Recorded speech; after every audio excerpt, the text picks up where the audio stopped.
할렐루야. 우리 동부의 모든 성도들에게 예수님 살아나셨다는 부활의 기쁜 소식을 전해드립니다. 지금 우리는 어느 때보다 혼란한 시대를 살아가고 있습니다.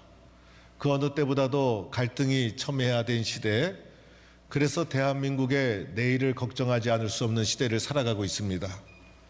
이런 갈등과 혼란과 어둠을 뚫고 부활의 소망과 믿음으로 다시 새롭게 일어서는 우리 대한민국 또 한국교회 우리 모든 성도들이 될 수 있기를 바랍니다. 지난주에 저는 고난주간에 예수 동행 기도회를 한 주간 동안 인도하고 성도들과 함께 진행을 하면서 한 주 한 주 십자가를 많이 생각하고 묵상하면서 보내게 되었습니다. 예수님이 십자가에서 죽으시고 이제 무덤에 묻히게 됩니다. 예수님이 십자가에서 비참하게 죽으심으로 말미암아 예수님의 그 하나님 나라 운동은 다 실패로 끝난 것처럼 보였고, 제자들은 뿔뿔이 다 흩어졌고, 예수님은 무덤에 묻혔고, 무덤 문은 다 닫히면서 예수님의 십자가의 죽음으로 모든 것이 끝나는 것처럼 지난주 말씀으로 예수님의 죽음으로 모든 것이 끝났습니다. 그런데 오늘 누가복음 24장에 딱 가보니까 안식 후 첫날 새벽에 라고 나옵니다. 우리로 치면 예수님이 죽은 지 3일째 되는 날, 우리도 사무제를 지내지 않습니까? 그래서 첫 성묘를 여자들이 예수님 무덤을 향하여 갔던 것이죠. 안식일에는 아무것도 할 수 없기 때문에 안식일은 쉬고, 안식일 지난 첫 이른 새벽에, 그래서 누가는 오늘 말씀의 새벽에 라고 기록하고, 마가는 매우 일찍이 이렇게 표현을 했고, 요한은 일찍이 아직 어두울 때라 이렇게 표현을 했습니다. 우리로 치면 새벽 기도할 그 무렵에 일찍이 이제 여자들이 예수님의 무덤을 향하여 가고 있었던 것입니다. 오늘 이 예수님의 무덤을 향해 갔던 여자들에 대해서는 오늘 10절 말씀에 누가 갔는지 명단이 잘 나와 있습니다. 사실 예수님의 제자들은 남자들이었지만은 남자들은 큰 소리만 치고 그리고 끈질김이 부족하다 보니 예수님이 십자가에 죽으심에서 뿔뿔이 흩어지고 도망가고 사라지고 숨어버리고, 그러나 여자들은 끝까지 예수님 곁을 지키고, 그리고 나서 예수님 무덤에 장례한 후에도 첫 성묘를 이른 새벽에 여자들이 예수님의 무덤을 향하여 갔다는 것입니다. 그런데 무덤에 도착해서 이들이 놀라운 사건을 목격하게 됩니다. 첫 번째로는 무덤 문이 열려 있었다는 것입니다. 이 돌이 무덤에서 굴려져 옮겨진 것을 보고 오늘 2절 말씀에 나오죠. 그래서 닫혀 있어야 될 무덤 문이 활짝 열려 있었던 것입니다. 마가복음에 보면 누가 우리를 위하여 무덤 문에서 돌을 굴려주리요 라고 하면서 걱정하면서 무덤을 향해 갔다고 나오고, 그리고 그 돌은 심히 큼이더라 라고 표현되어 있습니다. 그래서 그 큰 돌은 남자 한 사람이 이동할 수도 없는 것이고 여자 여러 명이 붙어서도 이동할 수 없는 거대한 돌인데, 이 돌이 열려져 있었고 무덤 문이 열려져 있는 놀라운 상황을 발견하게 됩니다. 우리로 치면 매장하고 안장을 하지만은 이스라엘은 굴 속에 안장하는 장례 문화가 있어서, 그리고 그 입구를 큰 돌로 막았는데, 이 일종의 가족묘라고 할 수 있는 이 큰 돌의 입구가 예기치 않게 열려져 있는 것을 발견하게 된 것입니다. 얼마나 놀랐을까? 예수님의 십자가를 경험하면서도 얼마나 놀랐을까? 그런데 예수님 죽으신 후에도 무덤에 가서 놀라운 상황을 보게 된 것입니다. 두 번째로는 예수님의 시신이 없어졌다는 것을 발견합니다. 열린 그 동굴 입구로 들여다보니 예수님의 시체가 보이지 아니하더라. 그래서 열린 무덤 안으로 있어야 될 예수님의 시체가 없었다는 것입니다.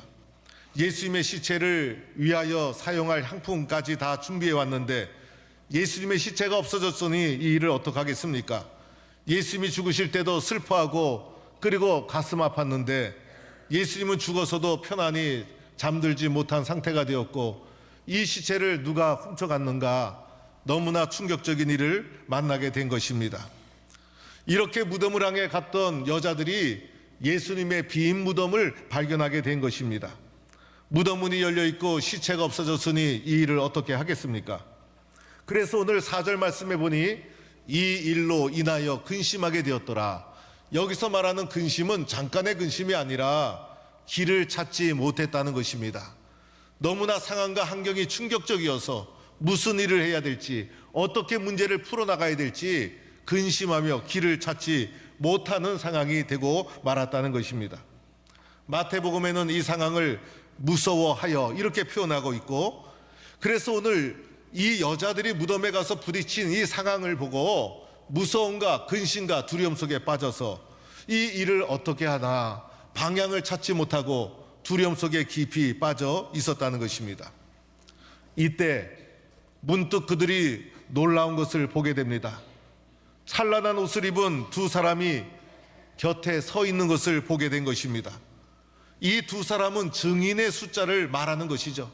그래서 두 사람의 증인은 이것은 인정하지 않을 수가 없는 것이죠. 이 사람을 마태는 천사라고 표현을 했고 마가는 흰옷 입은 한 청년이다 이렇게 표현을 하고 있습니다. 상상도 못한 일이 일어난 것입니다. 무덤을 향해 갔던 여자들이 두려움에 떨고 얼굴을 땅에 대고 있을 때 마태복음에는 이 모습을 떨면서 죽은 자처럼 되었다 이렇게 표현하고 있습니다. 이때 천사가 나타나서 이 여자들에게 선포를 하고 있는 것입니다. 이 여자들에게 선포된 천사들의 말씀이 무엇일까? 어찌하여 살아있는 자를 죽은 자 가운데서 찾느냐? 여기 계시지 않고 살아나셨느니라 라는 예수님 살아나셨다는 부활의 소식을 전한 것입니다. 천사들을 통해 듣게 된 소식이 뭐였죠? 예수님 다시 살아나셨다는 소식이었어요. 오늘 말씀 5절에도 보면 살아나셨다, 6절에도 보면 여기 계시지 않고 살아나셨느니라, 7절에도 보면 다시 살아나야 하리라. 오늘 천사들이 나타나서 여자들에게 말씀한 것은 시체가 없어졌다는 말도 아니고 여자들을 단순히 위로하는 말도 아니고 예수님 살아나셨다, 예수님 살아나셨다, 예수님 살아나셨다는 말을 반복해서 오늘 이 짧은 구절에 3차례나 증언하고 있다는 것입니다. 마태복음에서도 살아나셨느니라, 와서 그가 누우셨던 것을 보라. 마가복음도 그가 살아나셨고 여기 계시지 아니하니라. 그래서 예수님의 부활을 증언하는 복음서의 성경의 모든 책은 예수님의 시신이 없어졌다는 것이 아니라 예수님 살아나셨다, 예수님 살아나셨다, 예수님 살아나셨다는 것을 증언하고 있다는 것입니다. 사랑하는 성도 여러분, 오늘 이 아침에 예수님 살아나셨다는 이 귀한 소식을 듣고 믿는 성도가 될 수 있기를 간절히 축원합니다. 오늘 부활의 소식을 전해드리면서 우리가 주목해야 될 말씀이 있습니다. 저는 누가복음 24장 말씀을 보면서 오늘 말씀 속에서 주목해야 될 말씀을 발견했어요. 부활의 사건을 경험한 우리들이 주목해야 될 말씀, 6절에 보니까 이런 말씀이 있어요. 너희에게 어떻게 말씀하셨는가를 기억하라. 말씀하셨는가를 기억하라. 그리고 8절에도 보면 그들이 예수의 말씀을 기억하고 말씀을 기억하고 이렇게 말씀을 기억하고가 반복되어 강조되고 있어요. 예수님 살아나셨느니라. 그런데 너희들이 말씀을 잘 기억해 봐라. 너희들이 말씀을 잘 생각해 봐라. 너희들이 말씀을 들은 적이 없느냐? 말씀 들은 대로 된 것이다. 말씀을 잘 기억해 보면 기억날 것이다. 말씀대로 된 것을 믿지 못하느냐? 그래서 오늘 말씀대로 되리라, 말씀하였느니라, 말씀을 기억하라. 이 말씀이 부활의 사건을 증언하는 가정 속에 반복되고 있더라는 거예요. 우리가 삶을 살다가 체험할 수도 있고 느낄 수도 있고, 그런데 우리가 체험과 모든 경험이 말씀으로 이해가 되고 말씀으로 해석되지 않으면 그 모든 것은 아무런 능력이 없는 것이죠. 우리의 모든 것은 말씀을 통해 해석이 되고 이해가 될 때 우리가 그것이 능력이 되고 힘이 되어지는 것이에요. 마가복음에서도 전에 너희에게 말씀하신 대로 라고 말씀하신 대로 이렇게 강조해요. 마태복음에서도 그가 말씀하신 대로. 그래서 부활의 소식의 가정에서 빠지지 않는 선포가 살아나셨느니라 라는 선포와 함께 말씀을 기억하라, 말씀을 생각하라. 말씀대로 되었느니라. 그래서 부활의 사건은 말씀을 성취한 사건이다. 말씀을 온전히 이룬 사건이 부활의 사건이다. 이렇게 말할 수가 있는 것이에요. 그러면 예수님이 도대체 어떻게 말씀하셨는가? 오늘 말씀의 내용도 나와요. 누가복음 오늘 말씀 7절에 보니 이렇게 말씀하잖아요. 인자가 죄인의 손에 넘겨져 십자가에 못 박히고 제3일에 다시 살아나야 하리라. 사실 이 말씀을 선포할 때 제자들 이 말씀 귀담아 듣지 않았을 거예요. 그런데 예수님 부활하고 나니까 예전에 말씀하신 것이 생각이 나더라는 거예요. 예수님이 말씀하셨던 내용이고 말씀하신 대로 예수님은 그 말씀을 성취하고 이루셨다는 것입니다. 예수님 다 이미 말씀하신 것이었어요. 말씀하신 대로 이루어지는 것이에요.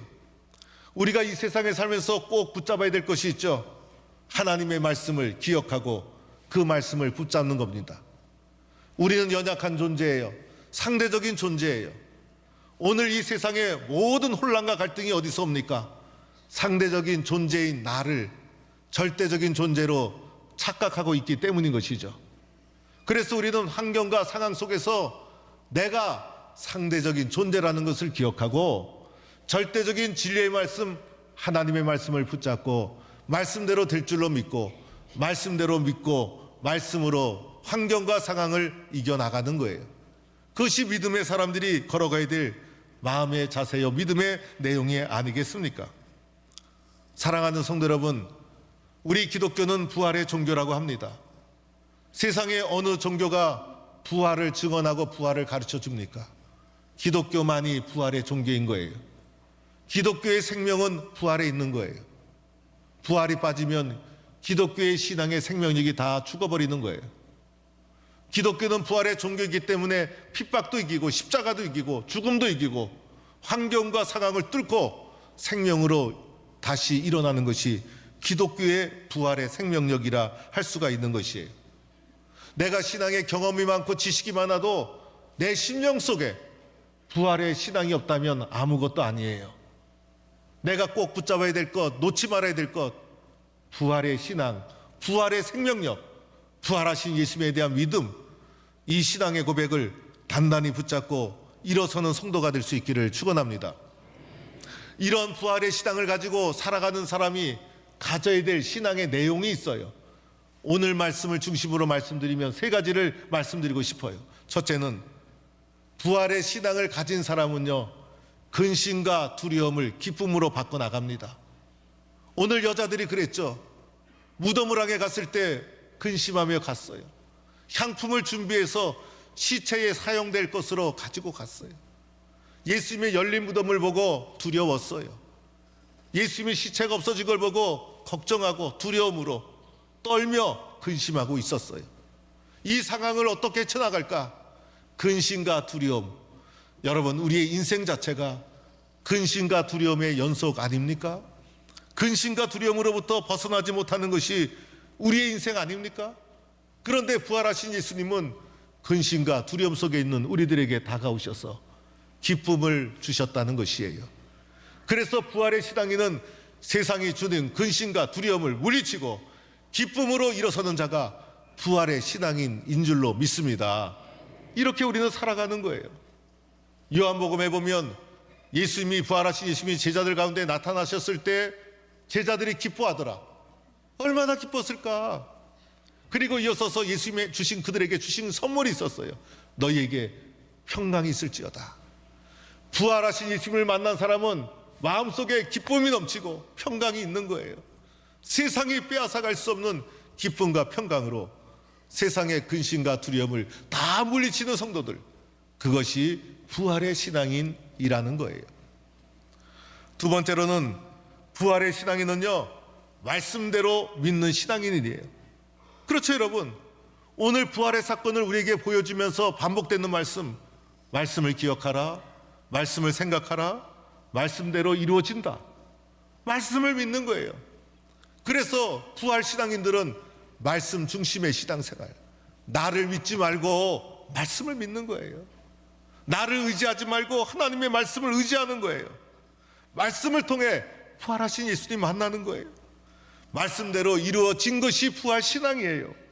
그래서 부활은 하나님의 말씀을 성취한 사건이 바로 부활이에요. 우리는 약하고 쓰러지는 존재죠. 사람의 생명이 영원합니까? 사람이 온전합니까? 사람은 불완전한 존재. 그러나 하나님의 말씀은 영원한 말씀, 영원한 진리. 그 영원한 하나님의 말씀 속에 부활의 능력이 있는 거예요. 그래서 우리도 말씀을 기억하고 말씀대로 이루어질 줄로 믿고 믿음으로 나가면 환경과 상황 속에 우리가 붙잡혀 사는 삶이 아니라 환경과 상황을 하나님의 말씀으로 바꾸어 나가는 능력 있는 삶을 살게 될 줄로 믿습니다.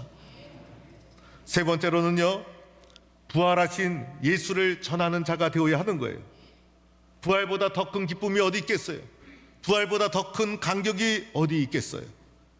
감격과 기쁨은 전해야 되는 거예요. 좋은 소식은 전해야 되는 거예요. 그런데 인간 세상은요, 좋은 소식은 잘 전하지 않고 나쁜 소식은 저절로 전해져. 그래서 세상이 시끄러운 거예요.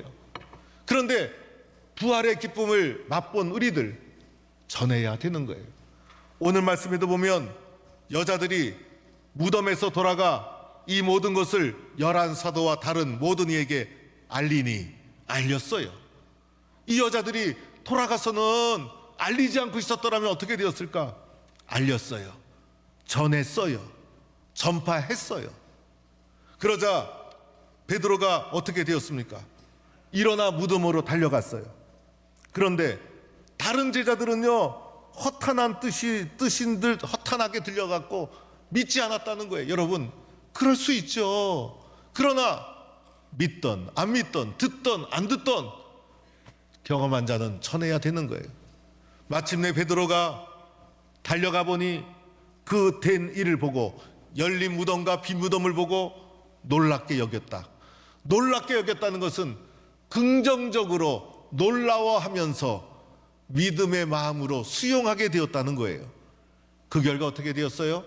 베드로를 통해서 부활이 또 증언되고 이 베드로의 선포를 통해서 교회가 세워지고 부활의 증언으로 주님의 몸된 교회가 세워지고 오늘도 이 부활의 기쁜 소식을 우리는 세상 속에 전해 나가야 하는 것입니다. 여러분, 우리가 살고 있는 대한민국은 초갈등 사이로 접어들었습니다. 오늘이야말로 한국 사회 속에 우리 교인들 속에 교회 속에 부활의 신앙이 그 어느 때보다도 필요한 때입니다. 부활의 신앙으로 희망과 소망을 가지고 우리는 다시 일어서야 합니다. 갈등을 물리치고 평화가 이루어지도록 어둠이 물러가고 빛이 도래하도록 악한 세력이 물러가고 선한 영향력이 곳곳에 풍성하게 임하도록 실패와 절망의 자리에서 희망으로 다시 일어서도록 나라는 이기적인 욕심을 벗어나고 우리라는 공동체를 먼저 헤아리는 마음으로 사회 풍토가 변화될 수 있도록 우리는 다시 시작해야 합니다. 부활의 신앙이 필요할 때입니다. 부활의 믿음을 가지고 다시 일어서는 것입니다. 그리고 이 부활의 기쁜 소식을 가지고 다시 세상을 바꿔나가는 믿음의 사람이 됩시다. 부활의 신앙이 아니면 누가 이 세상을 바꿔나가겠습니까? 오늘도 어둠과 갈등이 만연한 이 세상 속에 예수 그리스도의 부활의 기쁨의 희망의 소식을 전해나가는 동부의 모든 성도가 되기를 주의 이름으로 간절히 축원합니다. 하나님 감사합니다. 부활의 이 기쁜 소식을 세상 곳곳에 전하는 하나님의 사람들 되게 하시고 말씀대로 되어진 줄로 믿고 말씀 믿고 환경과 상황 속에서도 쓰러지지 않고 희망과 소망으로 다시 일어서는 부활의 신앙인으로 우리를 붙잡아 주옵소서. 예수님의 이름으로 기도드립니다. 아멘.